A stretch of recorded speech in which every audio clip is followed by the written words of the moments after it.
结婚6周年纪念日，丈夫失足落水，从此失踪。这是一场意外，还是另有蹊跷？警方无法侦破。17年后，因一场离婚闹剧，意外破解谜团。让我们一起走进今天的案件——完美的意外。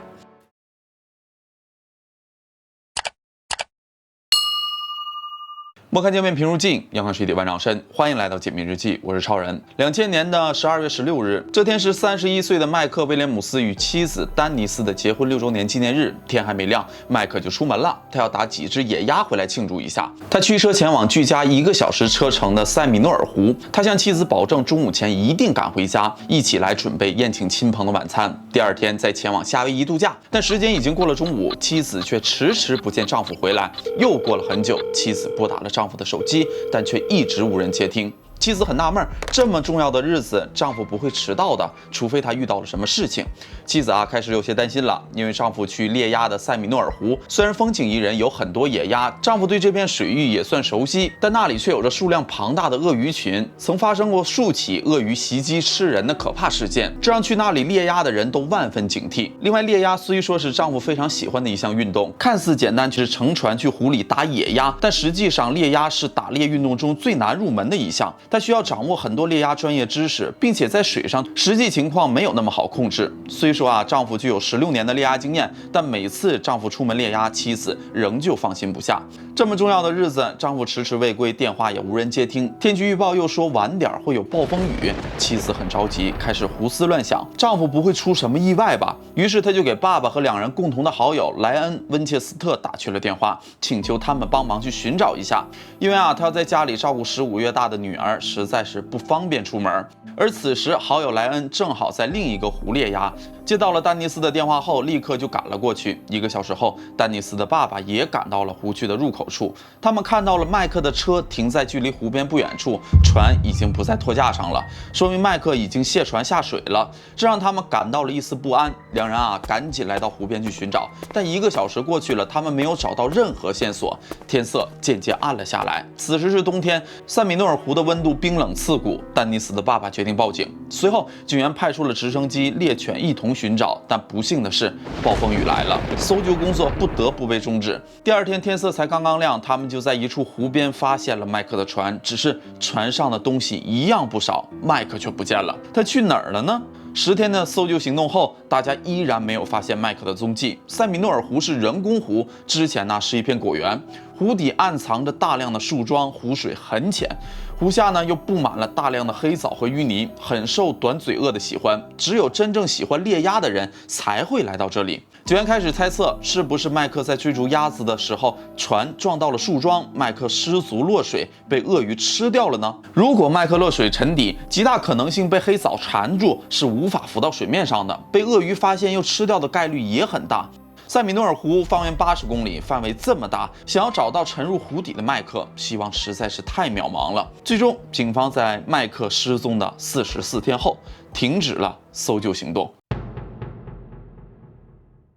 麦克失踪6个月后，一位当地渔民在塞米诺尔湖发现了一件夹克，在夹克里找到了一个猎鸭许可证和手电筒。这个猎鸭许可证正是麦克的。根据当地法律规定，失踪满5年才会宣布死亡，但根据找到的这些物品，在律师的建议下，法官正式颁发了死亡证书。但麦克的母亲一直觉得儿子猎鸭经验丰富，不可能出去打个野鸭就消失了，并且鳄鱼在寒冷的冬天是根本不会进食的。儿子的失踪不应该这样草率的了事，还有很多疑点。母亲觉得儿子一定是遭遇了不好的事情。麦克母亲不间断的给佛罗里达的州长写信，同时联系野生动物专家，自费请了搜救队和私人侦探，打印了大幅的广告4处的张贴，在路边的广告牌上登出巨幅的寻人启事。麦克的母亲还编写了一份长达27页的案件疑问，但母亲的执着却没获得大家的支持，却意外受到了很多人的嘲讽。大家不理解麦克的母亲，觉得他就是不愿接受儿子死亡的现实。但最让母亲寒心的是，与妻子丹尼斯，大家都不理解，可与儿子在一起16年的丹尼斯，在儿子死后也变得很冷漠。他也觉得母亲太过固执了，他的行为毫无意义，就是在给自己增加烦恼。他和母亲大吵了一架，他对母亲说：“麦克已经死了，你是要告诉全世界的人他没死，你的行为无疑是在把我和女儿的隐私暴露在大众的视野下。我也失去了丈夫，只想过清静的日子，请你不要再折腾了。如果你再追查下去，以后也别想见到孙女。”这次吵架之后，母亲和儿媳两人之间的关系迅速就决裂了。母亲没有被儿媳的一番话劝退，她请求重新彻查此案。案件的确存在几个让人难以忽视的疑点。第一个疑点，当时气温骤降，在米诺尔湖夜间的温度达到-8度，湖面结冰一直延伸到6米远。生物学家表示，鳄鱼在寒冷的冬季为了保持体温，会躲在一个地方一动不动，根本不会考虑觅食。就算鳄鱼觅食了，正常情况下，麦克身高1.78米，体重77公斤，总会留下点东西，但什么线索也没有找到，是极其不寻常的。第二个疑点，麦克失踪的那天晚上，因为有暴风雨，湖面刮起了异常强劲的暴风。麦克的船停在了湖边，没有拴绳，应该被刮到湖中才对。但奇怪的是，暴风停了之后，大家却在麦克车停靠的附近湖面发现了这艘船。第三个疑点，就算麦克是被鳄鱼吃掉的，麦克的船肯定是开过的，但发现船的时候引擎是停止的，里面的油也是满的。根据造船商的说法，如果麦克在开船之后落水，那么船会一直开动，船也会在原地打转，直至燃油耗尽，除非麦克刚上船就失足落水了，这些都是说不通的。在接下来的4年里，母亲一直没有放弃寻找儿子，她努力没有白费。2004年，佛罗里达州的执法部门在麦克母亲的坚持下，以及众多人签名上书的要求下，同意重新调查此案。母亲对警员说：“我儿子可能的确死了，但死亡的地点绝对不在湖里，而是在别的地方。”尽管警员开始重新调查此案，但新的调查却变得极其困难。此案虽有很多疑点，但却没有任何有效的证据。麦克对人热情，乐于助人，性格特别好，根本没有仇人。此时，一份麦克生前购买的人身保险引起了警方的注意。警方发现，麦克在出事之前购买了一份价值100万美元的人身保险，其受益人是妻子丹尼斯。警方决定先从丹尼斯入手。麦克与妻子丹尼斯可谓是青梅竹马，还在上高中时2人就认识了。在学校，麦克不仅学习成绩优秀，还是学校橄榄球队的队长，是许多女生眼中的偶像。丹尼斯在学校里身材高挑，长得好看，是学校里的啦啦队队长。在外人看来，他们就是郎才女貌。2人平时在学校里接触的机会也比较多，也就顺理成章的在一起了。那时他们才15岁，妻子当时还有一个男闺蜜，就是出事那天帮忙去湖边找人的莱恩。他们3个人在学校就成了好朋友。后来，麦克和丹尼斯考入了同一所大学，而好朋友莱恩高中毕业后则成了一名保险经纪人。大学毕业后，麦克投身到房地产，丹尼斯在大学里找了个会计的工作，而莱恩也找到了另外一半凯西。2对恋人一直保持着亲密的关系，他们平时总相约一起吃饭，甚至选择同时买房，选择同一个日期办婚礼，几乎同时生下了孩子。这样两小无猜的友情和爱情让人很羡慕。而麦克购买的保险都是莱恩推荐的，但出事当天，他们2人都有不在场的证明，这让警方再次失去了调查方向。最终，因为缺乏证据，警方无奈再次关闭了这个案子。案件就这样结束了吗？还没有。麦克失踪的17年后，案件出现了转机。2017年，莱恩因为绑架丹尼斯未遂而被警方逮捕。那么，莱恩为什么要绑架丹尼斯呢？原来就在麦克失踪的6年后。2006年，莱恩就离婚了，秘密的与丹尼斯重新组建了家庭。2人婚后搬到了麦克生前留下的另一处房子里，成为了新的夫妻。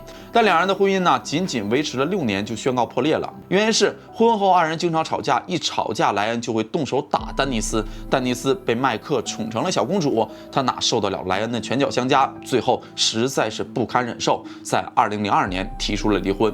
但莱恩一直不同意，一直闹了3年，最后法院在2015年正式判2人离婚。但莱恩经常隔三差五的就上门纠缠，因为他只要一想起旧事，莱恩就彻夜失眠。这个旧事正是麦克失踪的真相。当地的法律规定，夫妻不能互相指证，所以只要他俩一直是夫妻，2人都不可能因为麦克的旧事互相指证对方。但2人现在离婚了，这让莱恩失去了安全感，觉得丹尼斯就像一颗定时炸弹，随时都有可能引爆。炸了自己。于是在2016年的8月5日，莱恩给丹尼斯打电话说想要找他谈谈，但丹尼斯却始终不接电话。最后莱恩拿起枪躲在了丹尼斯的车的后面，顶着他的头说不许动，再动就崩了你。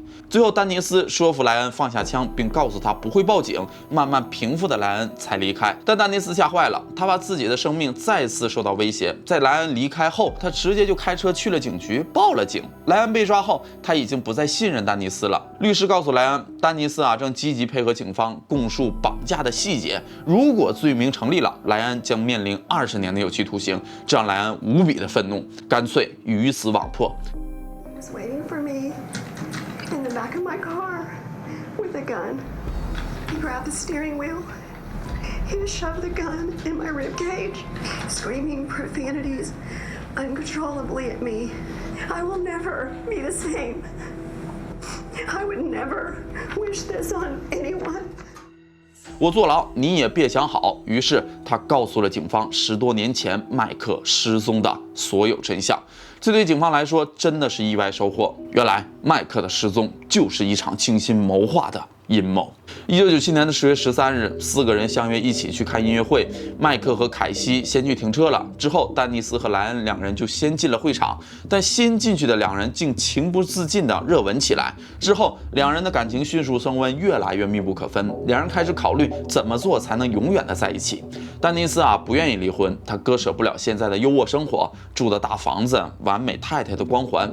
在外人看来，她是人人羡慕的幸福女人。如果丈夫死于一场意外，那她不会有任何的损失，还能与莱恩长相厮守。于是她和莱恩秘密计划了一场意外。在实施计划之前，莱恩还建议麦克买一个保额为100万美元的人身保险，因为麦克的保险都是莱恩推荐的。麦克没废话就直接购买了。在出事的前一天，2000年的12月15日，莱恩告诉麦克自己买了猎鸭的新装备，想约麦克一起去试试装备。因为第2天正好是麦克和妻子的结婚6周年，他也想顺便去打几只野鸭回来庆祝。于是2人就相约一起去了。第2天，2人一起驱车去了湖边。等麦克登上了船，莱恩趁他不注意，一把将他推到水里，因为他穿的是连体雨衣，灌满水后将无法游上来。但不曾想，麦克竟在湖中脱掉了连体雨衣，抱住了一棵树桩。莱恩一回头，发现麦克正一脸茫然地望着自己。莱恩慌了，朝着麦克的头射了过去，之后把麦克埋在了湖北边8公里的地方，并迅速赶到另外一个湖，与朋友一起猎鸭，假装什么事儿都没有发生。然后在接到丹尼斯的电话后，与丹尼斯的爸爸一起在湖上寻找失踪的麦克。2018年的5月8日，丹尼斯被警方正式逮捕。经过4天的庭审，陪审团讨论了8个小时，最终丹尼斯以1级谋杀罪名成立，被判无期徒刑。而对莱恩的审判，我想大家就会有些失望了，因为莱恩帮助警方找到了麦克的尸体，并提供了证词，指证丹尼斯达成了免罪协议。